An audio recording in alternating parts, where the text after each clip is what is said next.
everyone, it's Christina Hitchcock with Old National Investments. Thank you for taking the time out of your day to watch my video. In this week's video, we will be talking about what a stretch IRA is and how it can benefit your heirs. Here's the quote of the week. Live like no one else, so later you can live and give like no one else. Whether you've accumulated assets in an individual retirement account or IRA, you may want to consider whether you'll use all of the money to support yourself during retirement. If the answer is no, then you'll need to determine the most efficient way of leaving the money to your heirs. For many Americans, transferring wealth with a stretch IRA may be the right strategy. A stretch IRA is not a special product, but rather a traditional IRA or Roth IRA that allows for continued tax deferral on any income and distribution of IRA assets to a primary or secondary beneficiary over a longer period of time. Without the presence of stretch language, assets remaining in an IRA may have to be distributed on a more aggressive basis upon the death of the IRA owner.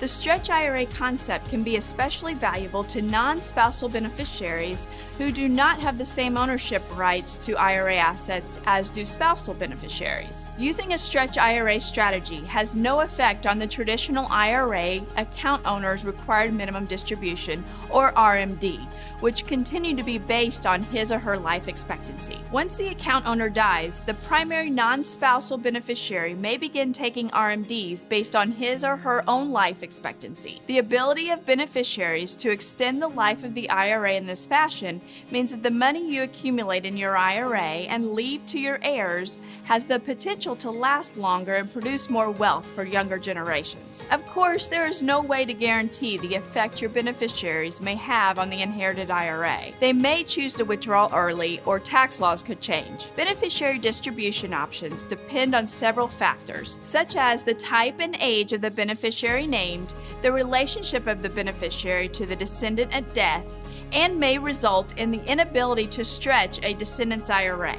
Costs, including custodial fees, may be incurred on a specific frequency while the account remains open. Traditional IRAs are funded with tax-deductible contributions, in which any earnings are tax-deferred until withdrawn, usually after retirement age. Unless certain criteria are met, IRS penalties and income taxes may apply on any withdrawals taken from traditional IRAs prior to age 59 and a half.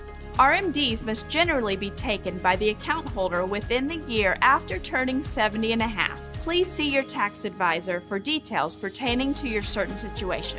While it's true that changes have made it much easier to incorporate a stretch IRA into your financial planning initiatives, it's always a good idea to speak with a financial professional before implementing any new strategy. I hope you have found this information useful. As always, feel free to contact me if you have any questions. I would love to talk with you about your financial goals. Until next time, thanks for listening and have a wonderful day.